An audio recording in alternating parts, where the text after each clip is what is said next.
Hello, and welcome to another episode of The Climb, the Confident Leader podcast. And today we have another guest coming in whose story we will share from moving invisible to becoming an influencer.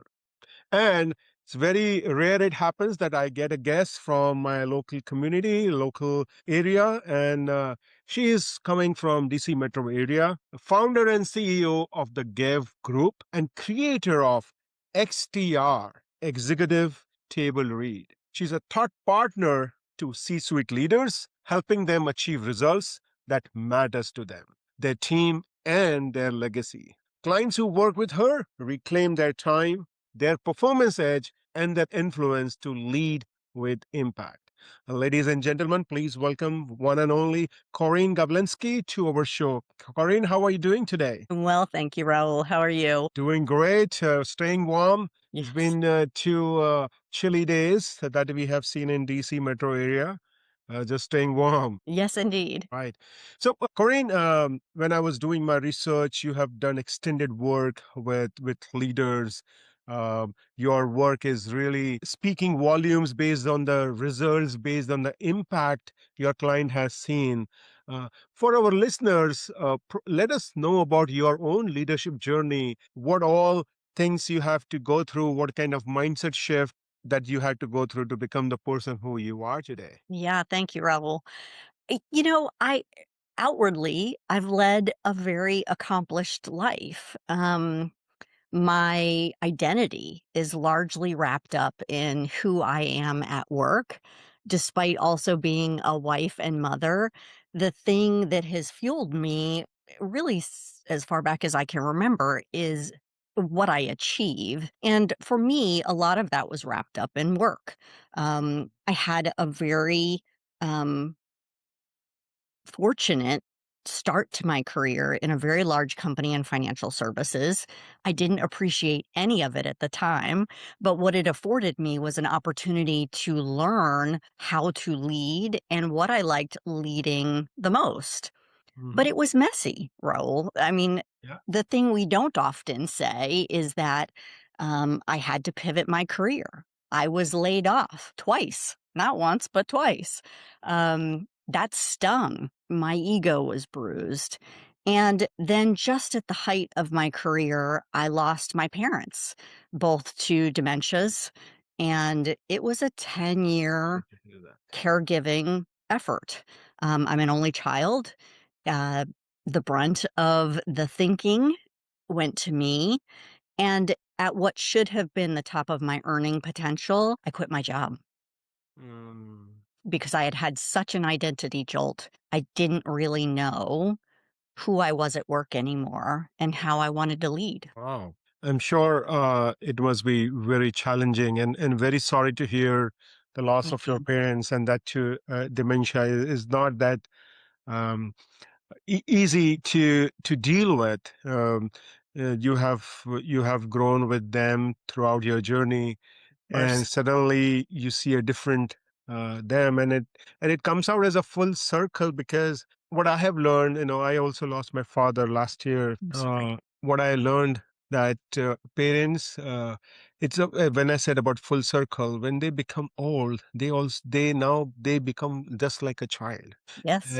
and we as adults, as their kids, we need to treat them as a child and not that as an adult, because their behavior is changing. Their Yes. behavior is going back to the normal. Their stubbornness, their excitement to do something that they really love, in spite of that, they should not be doing. Yes. But that is how it is. So I feel for you. I have gone through a similar experience, and I know how challenging and difficult it is. Mm. Let me ask you this. So you really had that challenging period where you mentioned that you got this jolt, and what did you do to come out of it? Yeah. Um, what was your shift? What was uh, your daily routine to build that self confidence, to build that positivity within you? Yeah. Yeah. Well, I Share can tell those. you it didn't come easy. Mhm. Um, Yeah. After I resigned my position, it was many months till I even started thinking about work, in all honesty. Um, I loosely had a plan in the back of my head. I had pivoted my career once before. Um, and I wasn't afraid to do that, but I also didn't have much capacity to think about it. So I would say it took probably 6 months before I really started thinking about who did I want to be? And the reason that that was so present for me was because suddenly time had a whole new meaning. And I think with my parents passing, I was considering for the first time, how did I want to be perceived? And was there a lasting leadership legacy that I wanted to leave? And that sounds a little, I think if you had said that to me 10 years ago, I would have thought that sounded contrived. I would have thought you were speaking sunshine. But that's really how I felt. My career, while accomplished, was largely based on self. I was motivated and high achieving and had a lot of ambition around myself and my own accomplishments. What I failed to consider until far too late was how I wanted to lift others around me. And for the whatever reason, after the passing of my parents, the positivity actually came back to me in considering how could I pour into a team, and I actually used those words, and I can remember being on interviews and saying, for the first time perhaps, I'm really ready to give back to a team what others have given me. And it was just a perception change. That's all it was, Raul. Wow. So that change was more for pouring out all you receive to give back Yeah. to people that you were leading, and that's so noble. It's so I call it as more of servant leader attitude, servant leader approach. In my But I'm not, experience, but I have to say, I thank you for your kind words, but it doesn't make me proud that it took me 2.5 decades of work to get to that place. I should have gotten there much sooner. sure. So I'm not proud of that, but I am proud of how I've behaved since then. I think the best part is that you are doing it. Yes, it took time, but at least you were able to pivot to be a person who can help others and who wants to help others. Yeah. Um, Many folks I have seen in my experience that they are so self-centered that they just focused on either themselves or the numbers. So for them, people are just a number. Yeah. And when that happens, the kind of culture you create is very, very different versus a culture where people are excited to work and they don't see job as a job. Hmm. They just love what they do. And when you have a leader who wants to pour in, who wants to give all the learnings that they had to their team members is very, very impeccable. And number two is very important in today's world. And Yeah. I know in your work, Corinne, you have also created some framework. You created specifically this executive table read. Hmm. Uh, and this is the term I heard first time from you is to overcome lazy leadership.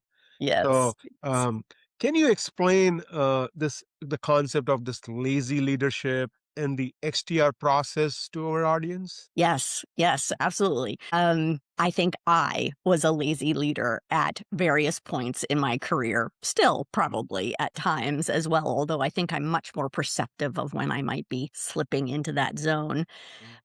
For me, lazy leadership is not about someone not working hard. It's not about a leader who doesn't accomplish things and move his team forward. It is about the succumbing to distractions and pressures that seemingly are coming from everywhere in corporate life today.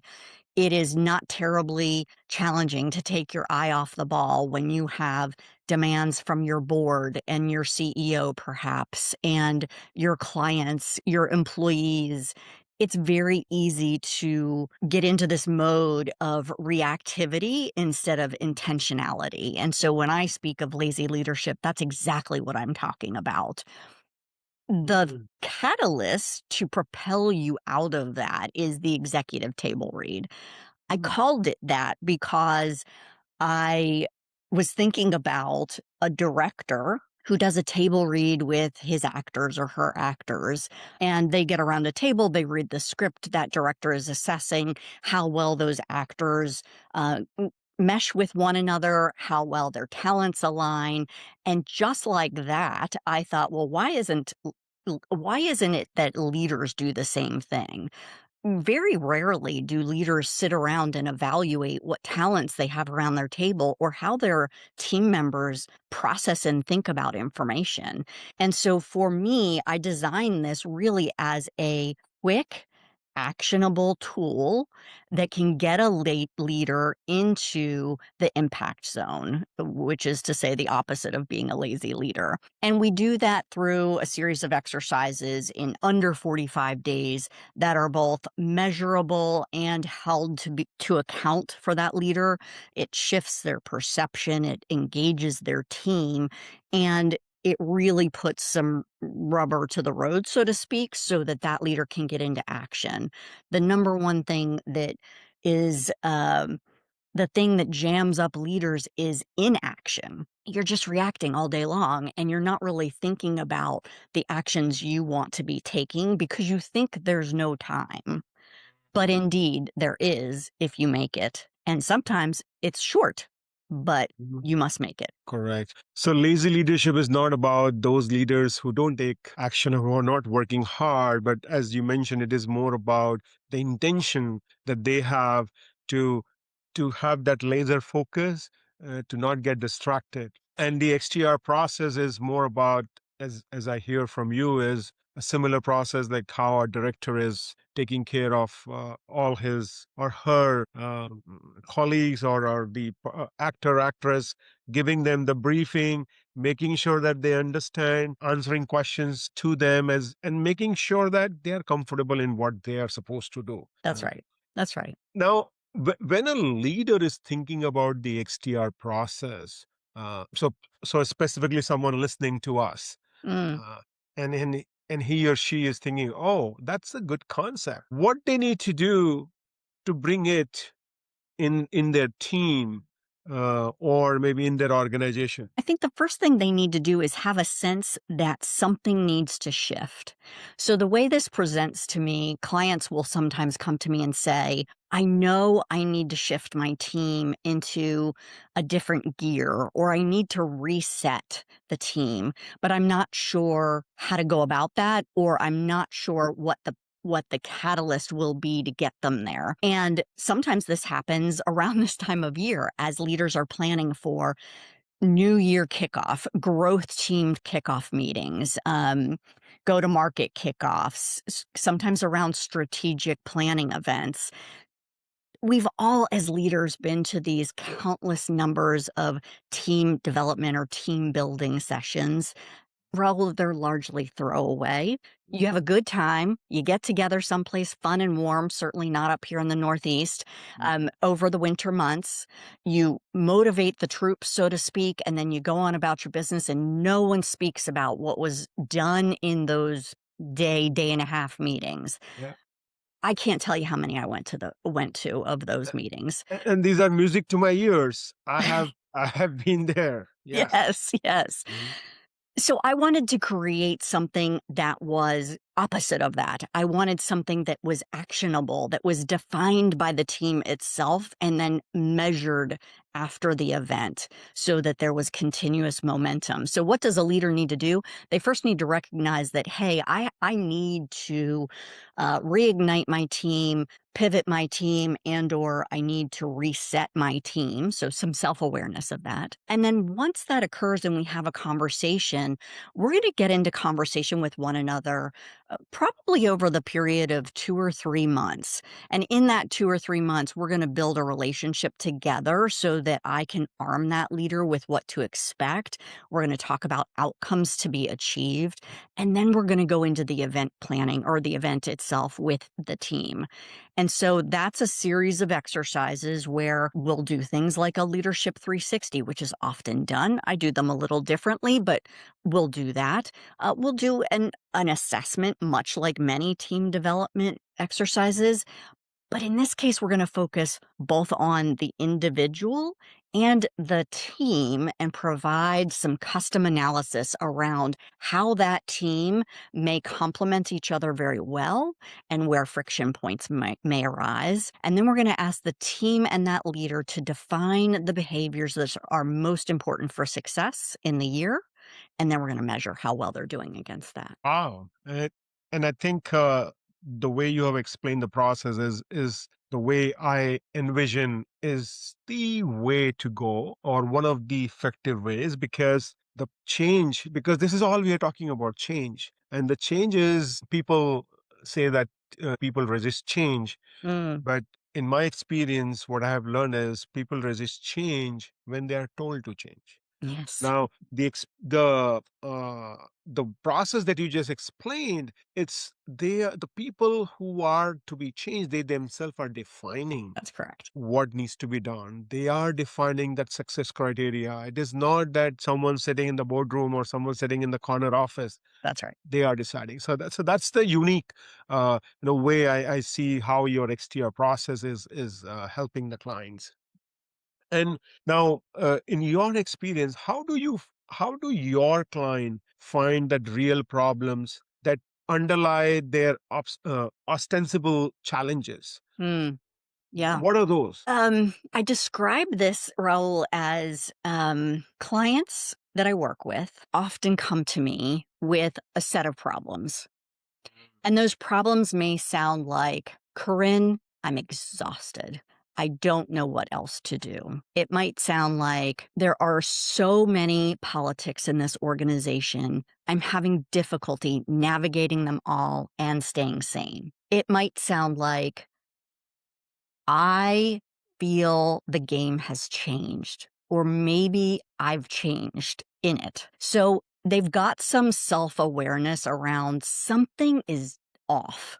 Hmm. Those are the presenting problems. What may underlie that and what takes relationship building to get to is some hard truths, some self reflection, Hmm. and some real talk about what do they value and are their actions really echoing what they say their values are. Now, that sounded a little lofty, so let me back it up. This is about action. I am a woman grounded in achievement and action, and with no disrespect to coaches that focus on some of the more woo woo aspects of coaching, I am not that. I am someone who tends to be a little sassy sometimes. Sometimes I'm quite provocative, and more than anything else, I'm direct.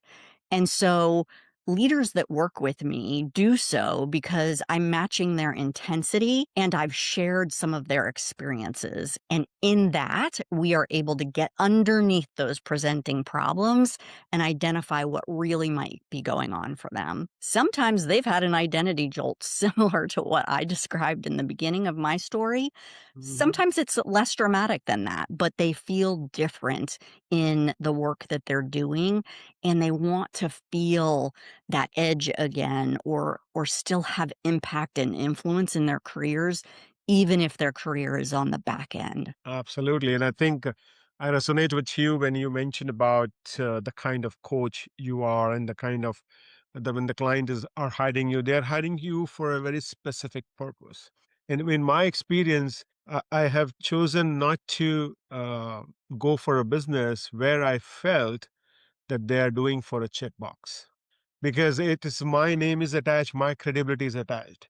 And when we as an entrepreneurs, as a individual contributors, when we are working, it's everything is attached to us, our name and what we are doing. So I cannot allow anyone else to tarnish my image. So I'm very selective. I'm okay to let go of the business, but I will choose and select the business where I really see that this client is really serious. The people of this client are serious. Because as you mentioned, I think we work as a facilitator. We can show them the light. We can bring the horse to the pond, but ultimately they need to drink the water. Yeah. So Yeah. they need to take those action, whatever action that we are outlining. True. And True. my sense is that when people are hiring, they already know what they will be going through. Yeah. They already know that okay, you are direct. They already know that okay, we need to do a lot of work. And I think if people are engaging with you, they better be prepared to do the work, because if they don't want to do the work, then there is no point in having the engagement. That's right. That's right. I failed to take advantage of any sort of coaching during my entire career, and what a fool I was for it. It's a competitive advantage. And the more senior executive leaders that I work with, it's lonely at the top. They are Mhm. fed a regular diet of people telling them yes all day long. And more than anything, they crave objectivity, someone who's not going to tell them yes, someone who's going to challenge them and do so in a space where they can game something out without the pressure of feeling like that person has an agenda. And I have no agenda other than to be a thinking partner to that executive. And so that's a huge competitive advantage. If that leader can make decisions 4% faster, Mhm. 4% more efficiently, if he or she can create lines of succession in 6 months, those are things that move the needle for both lifting people up and allowing you to have an impact as a leader. And so I put my money where my mouth is now. I have Mhm. not one but two coaches. but Absolutely. but what an advantage that would have been earlier in my career. And so I think that's what leaders are looking for more than anything is yes, a match of intensity, but also someone who isn't going to be coming with a hidden agenda, but rather some real strategic partnership. Yeah, absolutely. And I also like what you mentioned about matching the client intensity, because sometimes if we as external partners, if we are not running at the same speed that the client is, either we are too fast or too slow, things may not work. So Yeah. the thought process needs to match, the intensity needs to match. And on the same line, most of the leaders, they feel that they need title, they need power to influence people. Mm. uh, in your experience, how do you build that confidence in your clients, in your prospective leaders, so that without having that power, without having that title, they still have that influencing ability to make an impact? Yeah. I think when you look at young children, there's certainly those that are natural leaders. They have influence even as young children. And I think the confidence comes from often the attention to small actions, often unsexy, but ruthless attention to them. And so for young leaders, I really think it's developing a series of things that are non negotiable that they are going to do repeatedly over many, many, many times. So that might look like for leaders of people, it might look like always prioritizing one on ones instead of just having tactical meetings, having true development conversations, demonstrating curiosity as an individual contributor or as a leader is something that you must define for yourself and then practice over and over and over again. And what those things do is get you into a pattern of behavior that over time leads to both action and, in my opinion, influence. Mm. Wow, I think very powerfully mentioned about the one-on-ones. In my experience, I have noticed one-on-one. Most of the leaders, they try to avoid one-on-one, Or if they're doing one-on-one, it was primarily to check on the transactions of that Correct. particular week. Yes. And that is, in my opinion, that is not the right way to do one-on-one. Yes, you need to check on the transaction, but more importantly, you need to check on their future. You need to check on their thought process, their mindset, where they are lacking, asking those difficult questions, and making it more two-way conversation Hmm. rather than just one-way conversation. Yeah. Um, Yeah. In and many respects, leaders need to be coaches, right? mhm, They need to ask questions that allow their team members to use critical thinking and come with solutions of their own. There's so many leaders who have been elevated because they were excellent operators. They had very high performance and were very good at what they did. But making that transition from being very good at what you do to now leading others who need to be very good at what they do is sometimes a difficult transition. And so I always talk with leaders about how are you creating distinction for yourself, but how does that then allow someone else on your team to really shine? mhm. And that's a tough question for some leaders to answer. Yes, yes. Most of them do not know who is shining. The only thing they know about is the numbers. And numbers, yes, numbers are important, Yes, but that does not tell you everything. correct. There are a lot of things that you need to uncover beyond the numbers. So Corinne, it's a great conversation is happening, and I also need to keep a track of time. I know you are a very busy woman. We are moving on the last segment of our show, and before All we right, let's do move it. on to that rapid fire round, if anyone who's listening to us right now and they are thinking that, hey, it's this Corinne who we need to bring into the organization. How can our listeners can engage with you, with your work, and connect with you? Yeah, I'd love to talk with them. You can find me on LinkedIn at Corinne Gavlinsky. You can find our company at thegavgroup.com. And certainly for your listeners, I've created a little bit of a diagnostic so they can see if they are indeed a lazy leader or whether they are in the impact zone. And we'll provide that in the show notes of how they can get to that document so that they can test themselves, so to speak. But Absolutely. yeah, I'd love for people to get in touch. If you're a leader who's thinking to yourself, I know I need to reset, but I'm not sure how, give us a call. Sounds great. And we will definitely include your contact information on our show notes as well as the link to that assessment. I'm very confident that many of the listeners would want to go through that assessment to really know are they a real lazy leader or they are in the impact zone.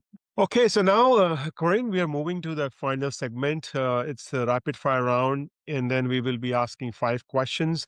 Okay. And we would want to hear your take on these questions. Okay. Mm, okay. All right. So the first one coming your way is a quotation that you live by. Not sure if this is a quote. It's my mantra, maybe. Don't be afraid to bet on yourself. Excellent. Since you are a leadership coach, let me ask you your preference for an ideal leadership retreat, indoors or outdoors? Well, given that it's about 15 degrees here indoors, Sure, sure. Are you a morning person or a night owl? today I am a morning person. As a young person, I was a night owl. Okay. What's one leadership skill you wish someone would have taught you earlier? Hands down, curiosity. Okay. And the final one, if your career were a Netflix series, what would the title of season one be? I love this. Um, it would be 3 years and a chip on your shoulder. 3 years on a chip on a shoulder. All right. There's something new, something unique. I'm very confident it will be a blockbuster. All right. Thank So, you. I may be famous yet. sure. Now, before I let you go, I have this ritual where I share my learnings from the show. And listeners, this is the time for you to mention in our comments, whether you are listening to us on YouTube or any podcast platform, put it in comments your takeaway, your your mentioning of your takeaway will allow us to really inject more and more better guests as Corrine, as well as be a motivator to do this what we are doing. It's a time consuming effort, but your comments and if it's being helpful really helps us a lot. So for me, there has been many golden nuggets that probably Corinne shared throughout her episode. The first one I would say is her the way she pivoted from a regular leader to become a leader who wants to give things that she has learned. Uh, Things that she has uncovered throughout her experience to uplift others. Now, many of us, we focus on just doing things our way. But if you really want to become that true leader, the leader who really inspire, become a person who is lifting others. The success of a leader is not because based on the volume of revenue that you are bringing, the number of regions you are handling, or the number of countries you are handling. It is based on the number of people you've uplifted, number of people you have grown. So that is a very, very important aspect. The second one, I think it will remain with me for life. It's the concept of the lazy leadership. Very beautifully, Corinne mentioned about the lazy leader, and she was very particular on who the lazy leader is. Not someone who does not do the work, but someone who is working hard, but at the same time is not focusing on the intentionality. They are getting distracted by, maybe it could be a social media, or it could be the 5 minute Tony. How you get distracted is define your laziness in the leadership. And she has created this XTR, the executive table read. It's a process where everyone get together and the team members decide on the measurable outcomes. The team member decide on what needs to be done, and that executed based on the plan that is created between the team and Corinne. So thank you, Corinne, for bringing that concept. uh, Presenting problem. There was another golden nugget that was shared is when leaders are thinking about the problems, they are talking about the problems which appears to them, but the real problems are behind. The real problems are underneath, and that's what Corinne does beautifully when she works with her client. She does not just listen to the problem that they have, but she works with them and identify the problems which are lying underneath, below the surface. And that's where the true impact is. If you tackle the problem which is over the surface, it could be more of a quick fix, but it may not resolve the problem from the root cause. So that's a unique thing that Corinne does. Lastly, how to build confidence in a leader. So, according to Corinne, it's all about small steps, small and consistent steps. That is what will make you a very confident leader. Developing a series of non negotiables that you do repeatedly is what build the confidence. So, that's what I have learned in today's episode from Corinne. Corinne, thank you for sharing your wisdom. Thank you for being here. And I'm very confident that our listeners will be very excited to go through that assessment that you have just mentioned that you will be sharing, and very kind of you to share that assessment with our listeners. You're very welcome. It's been a pleasure, Raul. Thank you. Thank you, everyone, and have a great day. Bye now.